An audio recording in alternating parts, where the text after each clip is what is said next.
To our channel. तो आज हम एक्सप्लेन करने वाले हैं स्टेलर ट्रांसफॉर्मेशन के चलते हैं बिना किसी देरी के।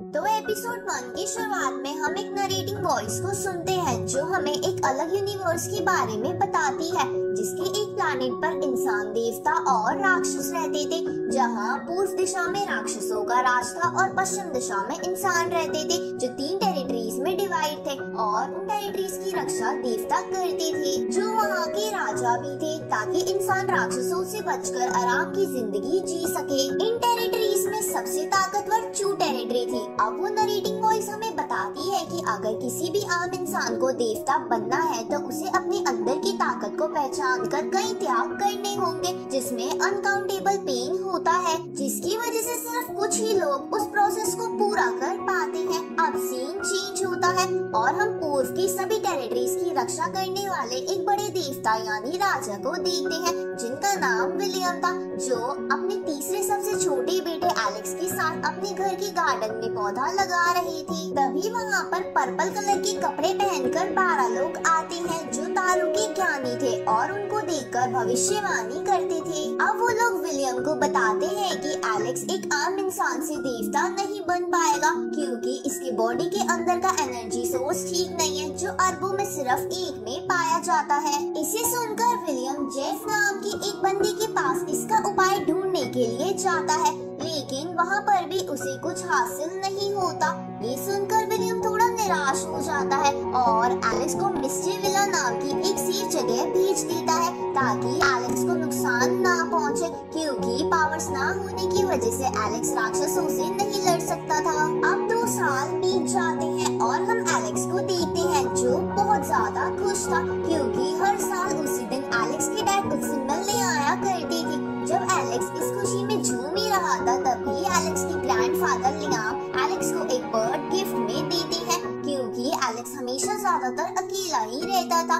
अब उस बर्ड को देखकर एलेक्स बहुत ज्यादा खुश हो जाता है और उस बर्ड का नाम सेबल रख देता है और उसे लेकर अपने फादर को गांव में हाथा देखने के लिए एक माउंटेन पर चला जाता है, जिसके जाते ही लियाम 3 निंजा को एलेक्स की सुरक्षा के लिए उसके पीछे भेज देती है। दूसरी तरफ हम एलेक्स को देखते हैं, जो एक ऊंची पहाड़ी पर खड़ा होकर अपने फादर और 2 बड़े भाइयों के आने का इंतजार कर रहा था, लेकिन सुबह से शाम हो जाती है और उसके फादर नहीं आते, जिसकी वजह से एलेक्स बहुत ज्यादा निराश हो जाता है, क्योंकि उसके फादर उसे 2 सालों में सिर्फ एक बार ही देखने आए थे, जबकि एलेक्स अपने फादर से बहुत ज्यादा प्यार करता था। अगली सुबह एलेक्स सेबल को उड़ना सिखाता है, क्योंकि वो छोटा होने की वजह से उड़ नहीं पाता था। तभी उसे पास ही से एक आवाज सुनाई देती है, जहाँ पहुँचने पर उसे पता चलता है कि एक राक्षस लोमड़ी एक भाई और बहन पर अटैक करने वाली है। ये देखकर एलेक्स किसी की भी चिंता ना करते हुए उस लोमड़ी को टक्कर मारने के लिए आगे बढ़ता है, लेकिन उससे पहले ही वो निंजा एक ब्लेड की मदद से उस लोमड़ी को मारकर वहाँ से भगा देती है। पर एलेक्स को इस बात का पता नहीं चलता और उसे लगता है कि उसी ने ये किया है। अब वो भाई यानी ओलिवर और जिया एलेक्स का धन्यवाद करते हैं और उसे कहते हैं कि वो पास के ही गांव से है। ये सुनकर एलेक्स उनसे पूछता है कि क्या वो भी उनके साथ चलकर वहाँ खेल सकता है, क्योंकि एलेक्स बहुत ज्यादा मस्तीखोर था और हमेशा खेलने में ही लगा रहता था। आगे वो तीनों उनके गांव में चले जाते हैं, जहाँ वो सब मिलकर बहुत खेलते हैं और बहुत मजे करते हैं। एंड में थक कर वो तीनों एक पत्थर के किनारे बैठकर सो जाते हैं। थोड़ी देर बाद वहाँ पर एलेक्स के अंकल थॉमस आते हैं, जो उसे बताते हैं कि उसके दोनों बड़े भाई घर पर उसका इंतजार कर रहे हैं। ये सुनकर एलेक्स बहुत ज्यादा खुश हो जाता है और जिया और ओलिवर को बाय बोलकर अंकल के साथ घर चला जाता है। अब अपने दोनों भाइयों को देखकर एलेक्स उनके साथ पूल में मस्ती करने लगता है, लेकिन जब वो दोनों उसे बताते हैं कि वो कल सुबह चले जाएंगे, तो एलेक्स इसे सुनकर थोड़ा निराश हो जाता है। अगली सुबह एलेक्स के दोनों भाई अपने सिपाहियों के साथ वापस चले जाते हैं, क्योंकि उन्हें अपने फादर के साथ मिलकर राक्षसों से लड़ने में मदद करनी थी। इधर हम एलेक्स को देखते हैं जो रो रहा था, साथ ही उसे उस भविष्यवाणी और बाकी सभी चीजों का पता था। अब एलेक्स अपने मन में सोचता है कि वो भी अपने फादर की मदद करना चाहता था ताकि वो अपने फादर के पास रह सके, लेकिन ना उसके पास अपने बीच वाले भाई की तरह किताबों का इतना ज्ञान था और ना ही तलवार चलाने की इतनी शक्ति। इसकी वजह से एलेक्स निराश होकर एक पहाड़ी पर लेट जाता है। तभी वो एक टूटते तारे को देखता है जिससे वो विश करता है कि वो बस अपने फादर के साथ रहकर उनकी मदद करना चाहता है ताकि वो भी उनका प्यार पा सके। उसी वक्त एलेक्स को उन तारों को देखकर याद आता है कि क्या हुआ अगर वो पावर को हासिल नहीं कर सकता था, लेकिन अभी भी वो अपनी बाहरी पावर को बढ़ा सकता है। और इसके साथ हमारा शुरुआत में हम एलेक्स को उसकी ग्रैंडफादर लियाम के पास देखते हैं, जहां एलेक्स उनसे कहता है कि मुझे मार्शल आर्ट सीखनी है जिसमें इंटरनल पावर्स का यूज नहीं होता और मैं भी इमॉर्टल बन पाऊंगा। ये सुनकर उसके दादाजी उसे बताते हैं कि तुम्हें इमॉर्टल बनने के लिए 3 प्रोसेस से गुजरना पड़ेगा जिसे हम कल्टीवेशन कहते हैं, जिसके अंदर फर्स्ट स्टेज को तो तुम बड़ी आसानी से पार कर पाओगे क्योंकि उसमें सिर्फ हार्ड वर्क की जरूरत पड़ती है और पहले से ही इसमें बहुत सारे लोग हैं।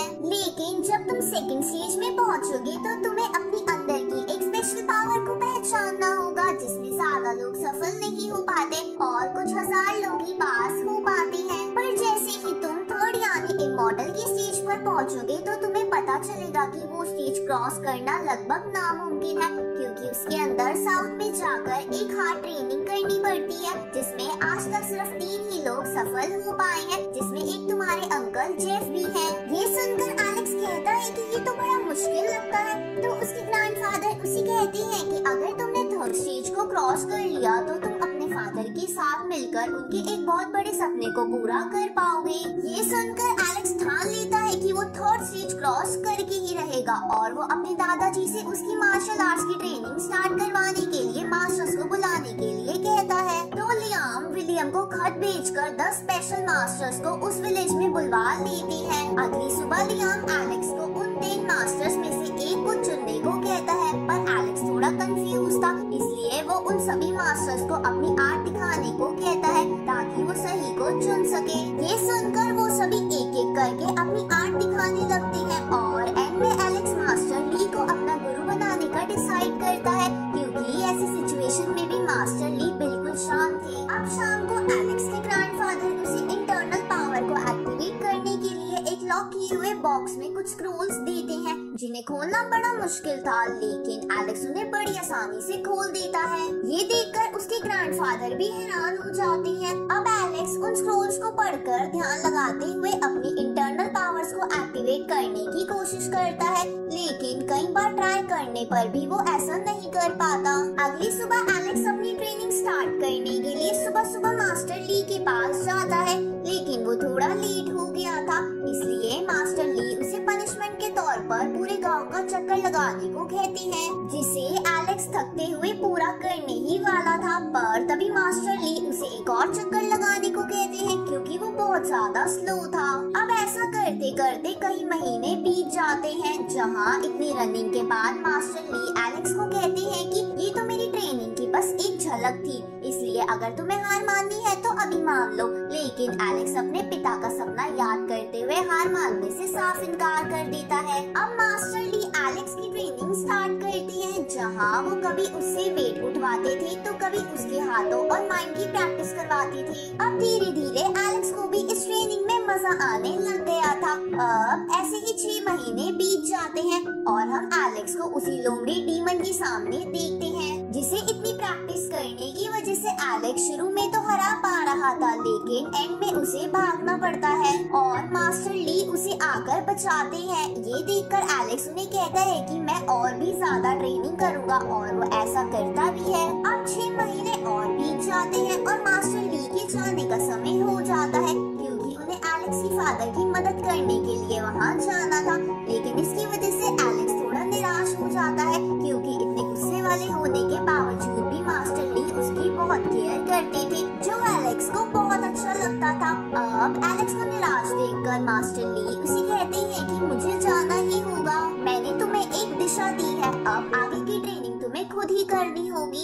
ये सुनकर एलेक्स कहता है कि मैं आपका सर कभी नहीं झुकने दूंगा और यानी विलियम के पास देखते हैं। जहाँ पहुँचने पर मास्टर ली उन्हें बताते हैं कि एलेक्स बहुत ज्यादा अच्छा स्टूडेंट है और वो बड़ी मेहनत से अपनी ट्रेनिंग कर रहा है। तो विलियम ली से पूछता है कि उसे ट्रेनिंग खत्म करने में कितना टाइम लगेगा, जिस पर मास्टर ली कहते हैं कि मार्शल आर्ट्स को सीखने में लगभग 30 साल लगते हैं। ये सुनकर विलियम थोड़ा निराश हो जाता है क्योंकि वो भी अपने बेटे को अपने पास रखना चाहता था, लेकिन जब तक उसकी ट्रेनिंग खत्म ना हो जाए तब तक वो ऐसा नहीं कर सकता था क्योंकि उसे राक्षसों का डर था। इस तरफ हम एलेक्स को देखते हैं जो पहले से भी बहुत ज्यादा हार्ड ट्रेनिंग कर रहा था, लेकिन एक दिन उसे लगता है कि ट्रेनिंग की वजह से वो स्ट्रॉन्ग तो बन रहा है पर इसमें उसे बहुत ज्यादा टाइम लग रहा है। इसलिए वो इसका सॉल्यूशन खोजने के लिए अपने ग्रैंडफादर के दिए हुए स्क्रोल्स को पढ़ने लगता है। जहाँ ऐसा करते करते एलेक्स एक बार फिर से इंटरनल पावर्स को एक्टिवेट करने की कोशिश करता है, जिसमें वो कामयाब होने ही वाला था पर वो एनर्जी फिर से बिखर जाती है। लेकिन एलेक्स देखता है कि उस बिखरी हुई एनर्जी को उसकी बोन्स और मसल्स एब्सॉर्ब कर रही है। ये देखकर एलेक्स बहुत खुश हो जाता है। अगले दिन एलेक्स अपनी ध्यान लगाने वाली ट्रेनिंग को और बढ़ा देता है, लेकिन अभी भी उसे लाइट की स्पीड जितना फास्ट बनना था, लेकिन उसके लिए उसे इंटरनल पावर्स की जरूरत थी पर एलेक्स के पास वो नहीं थी। इसलिए एलेक्स अपने हाथों और पैरों पर बहुत ज्यादा हैवी वेट बांधकर प्रैक्टिस करता है। अब ऐसे ही 3 साल बीत जाते हैं और एक दिन जब एलेक्स फ्लावर पेटल्स को हवा में उड़ता देखता है तो वो सोचता है कि इनके पास तो कोई भी इंटरनल एनर्जी नहीं है, लेकिन फिर भी ये हवा की मदद से बड़ी आसानी से उड़ पा रही है, इसलिए मुझे भी हवा की मदद लेनी होगी। ये सोचकर एलेक्स फिर से उस डीमन लोमड़ी से लड़ने जाता है। जहाँ लड़ते लड़ते एलेक्स हवा की मदद से लाइट की स्पीड पर पहुँच जाता है, जिसे वो निंजास भी बीट नहीं कर पाते, जो एलेक्स की रक्षा के लिए हर समय चुपके से उसे देखते रहते थे। इसलिए वो भी लियाम को इसके बारे में बताकर विलियम के पास वापस चले जाते हैं। इस तरह विलियम एलेक्स की इस काबिलियत के बारे में सुनकर बहुत ज्यादा खुश हो जाता है और प्राउड महसूस करता है। दूसरी तरफ एलेक्स जब अपनी ट्रेनिंग के लिए कुछ सिपाहियों से लड़ रहा था तो उसे लगता है कि उसे भी लड़ने के लिए किसी स्पेशल हथियार की जरूरत है, इसलिए वो इसके बारे में अपने ग्रैंडफादर के दिए हुए स्क्रोल्स में देखने लगता है, जिसमें देखने पर उसे काई नाम के एक स्पेशल निंजा के बारे में पता चलता है, जिसका तलवारबाजी में मुकाबला करना लगभग नामुमकिन था।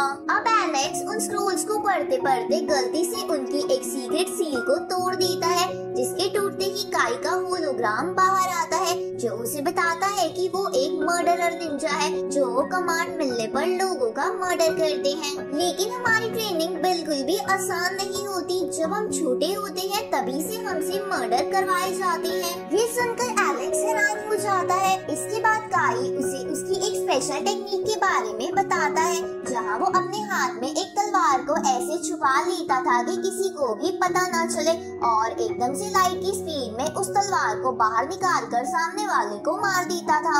ये सुनकर एलेक्स भी एक छोटी सी हथियार को लेकर कुछ सिपाहियों पर प्रैक्टिस करता है, पर वो हथियार बीच में ही टूट जाता है। इसलिए एलेक्स डिसाइड करता है कि वो अपने फादर विलियम के राज्य में जाकर वहाँ से एक स्पेशल हथियार लाएगा, क्योंकि अब विलियम एक राजा था, इसलिए उसके पूरे परिवार के लिए उस राज्य के सेनापति ने एक स्पेशल मटेरियल से हथियार बना रखे थे। अब एलेक्स जिया और ओलिवर से मिलकर वहाँ पहुँचता है तो वो सेनापति उसे एक छोटी सी तलवार दिखाता है जो बहुत ही हार्ड मेटल से बनी थी, जिसे तोड़ना लगभग नामुमकिन था।